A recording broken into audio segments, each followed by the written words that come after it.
Hey, let's talk about Melanie Joly. Melanie Joly, Canada's Foreign Affairs Minister, who has just had a meeting in Israel with Israeli officials. And, there's a lot to say about this. Canada sending its foreign minister to Israel while Israel is engaged in a campaign of, the best read of the campaign is that it's ethnic cleansing. That's the best read of the campaign. And she goes and she meets with Israel Katz, who's her counterpart in Israel. And I want to focus on a readout that was issued yesterday. So that was Sunday, March 10th. The readout is titled Minister Joly Meets with Israel's Foreign Minister of Affairs, and it explains what they talk about, their commitment to getting the hostages released, blah, blah, blah. Now, on Twitter, though, this morning, on March 11th, she posts this: "We believe Israeli women, and we stand with them in their fight for justice. Today, I sat down with the First Lady of Israel, Michelle Herzog, to discuss the sexual violence committed by Hamas on October 7th and our support of survivors." And this is wild. "We have offered RCMP support in investigating these crimes, and today I announced that we will be providing $1 million to organizations who are supporting survivors of sexual violence committed by Hamas on October 7th.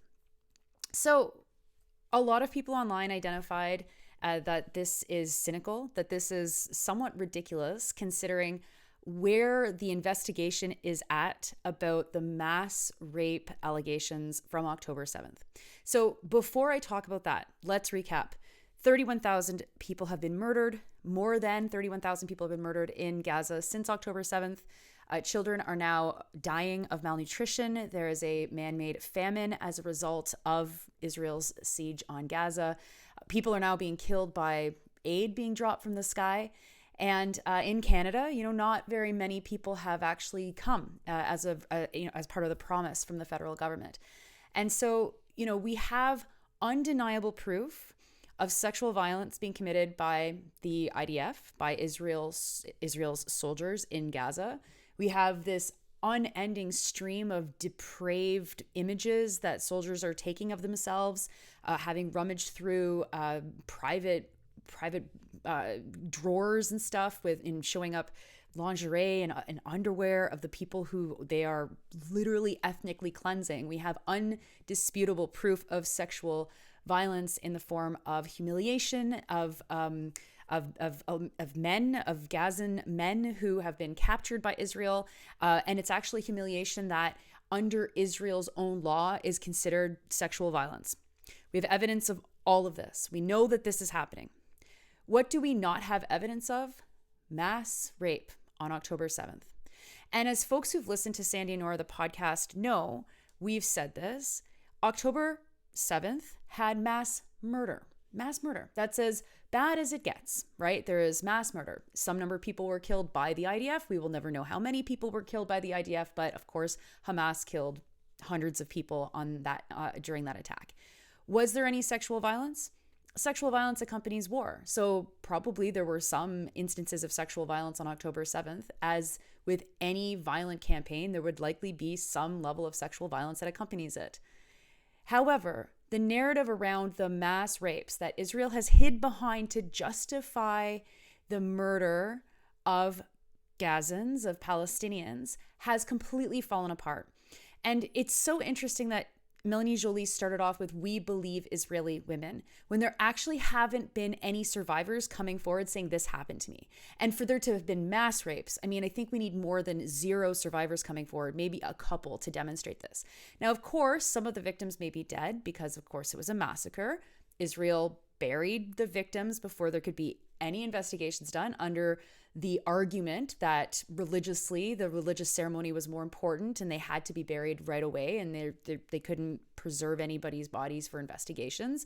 That, of course, is a bit convenient for Israel to not have to go back and, see who was killed by what and maybe implicate more Israeli soldiers in so-called friendly fire incidents. Fine.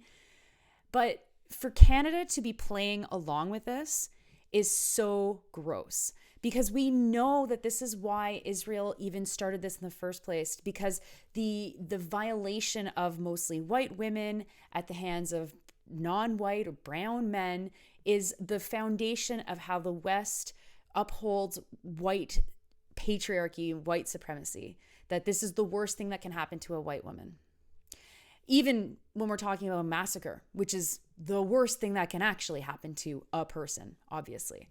And so, the biggest report that said that there was mass rapes on October 7th comes from the New York Times. It's reported by someone who's not a journalist. She's a filmmaker. And then her nephew by marriage, who had barely written even a bunch of food columns. These are the two people that break the news for the New York Times. The news is questionable. The New York Times is investigating whether or not all of the claims are credible. There have been representatives from at least one kibbutz that said there's no evidence that there was sexual violence on the day of the massacre, where there was other really bad violence, right? But still, this has been used to justify Israel's disgusting counterattack on the people of Gaza. And so here we have a foreign minister of Canada who's gone to Israel, the site of what the International Criminal Court of Justice is saying is a possible genocide, on the road towards genocide. And she commits $1 million of our money to go towards this creation of a narrative of mass rapes on October 7th, as if the balance of sexual violence between October 7th and today is not held in Gaza. I mean, there's a whole other level of how ridiculous this is, $1 million to the RCMP, which is a notoriously not effective group to be talking about sexual violence or dealing with sexual violence.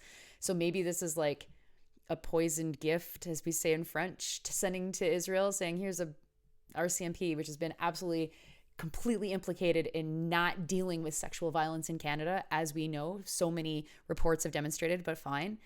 But what is really happening here? This is the federal Liberals trying to play both sides of what is an issue with only one side. Let us be clear. The Liberals know that if they go too far towards the side of, wait, Israel, what you're doing is messed up, they're going to lose some level of support from voters.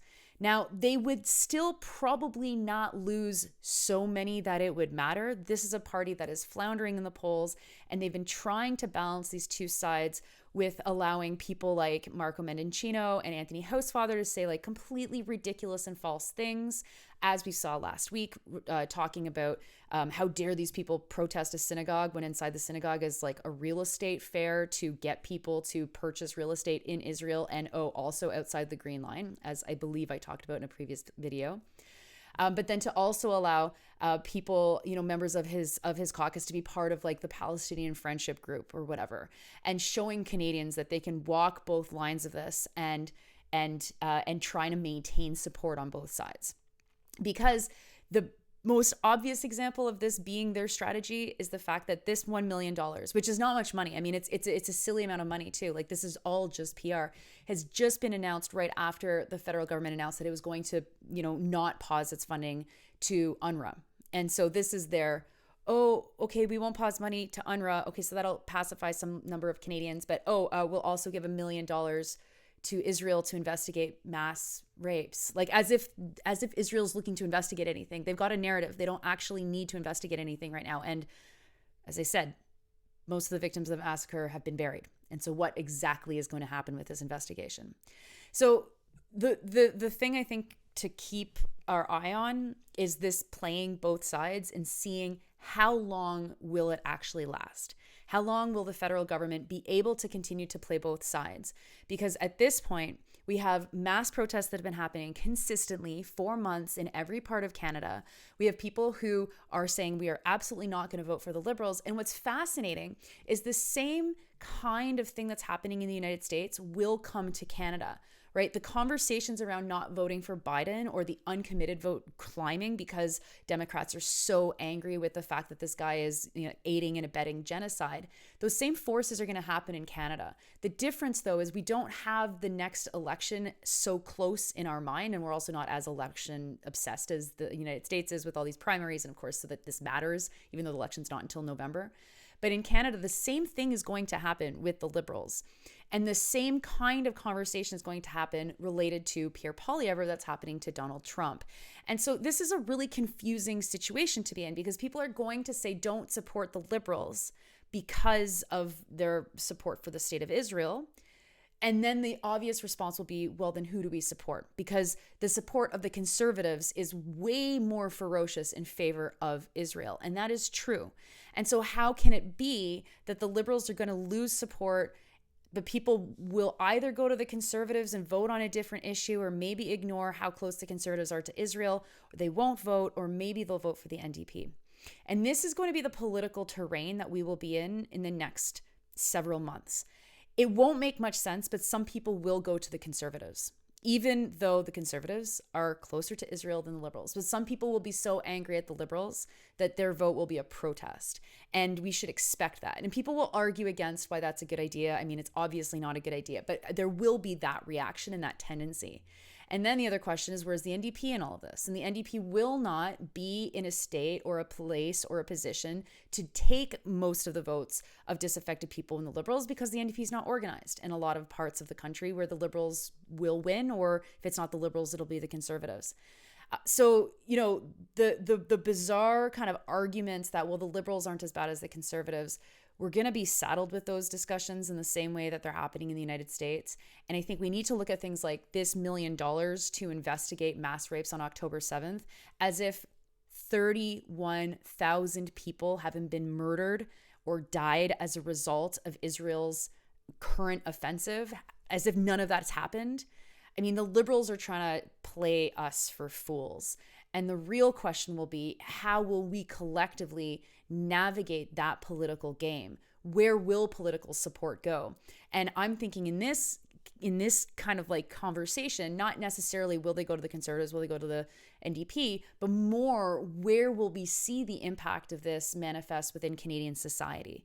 Who will be the next Liberal MPs that actually might challenge the government or speak out against the government, or maybe even resign over this? Like, that hasn't happened yet, but it absolutely might happen, especially among Liberal MPs who know that they will lose the next election because of these positions, especially the Liberal MPs who are used to going into the mosque during Ramadan, maybe participating in an iftar and going, oh my gosh, I'm not allowed in because of the position of my party on Palestine. So that'll be very, very interesting. But to Melanie Joly, who I don't know if she thinks we're all stupid or if she thinks she's super clever, but it is abhorrent to use sexual violence in this way. It's abhorrent. And it not only diminishes sexual violence in general, but it also diminishes sexual violence at war that Israelis themselves may have experienced on October 7th. Because if we're going to start talking about these things as if they matter, and let's be serious, I mean, for people in power, they actually don't care about sexual violence. We know this. But let's say that they actually care about sexual violence for the first time ever. Well, then we'll see a proportionate amount of money go to Palestinians. We'll see a proportionate amount of concern be expressed about the sexual violence that's happening all the time in Palestine from Israeli forces. And we'll know that they're being cynical, and we'll know that they're lying, because we will not see a proportionate reaction to what's happening in Gaza related to sexual violence. I'll drop a link at some point in here for an article that I wrote back in November when all of this stuff was obvious then. And to all of those white feminists, fake feminists out there who are like, how could you believe women if you don't believe Israeli women? It's like, don't buy this imperial bullshit discussion. Okay, we have to look at the score. We have to look at the balance sheet on this. And the balance sheet is genocide, or on the road to genocide, and genociders. And if you really want to talk about the sexual violence that the genociders have experienced, you can do that. But don't play a game of giving Israel the PR that they've been trying to get so that their reputation is laundered in the world. Because that actually has really serious consequences for Canada and our credibility in the world. And anybody that wants to see Canada's credibility restored to what it was, I don't know, 4 decades ago, I mean, then we're just watching our governments piss it away. Because this is frankly abhorrent. And if we're going to be flip about it, it's a joke. So, I don't know. Melanie Joly, big joke.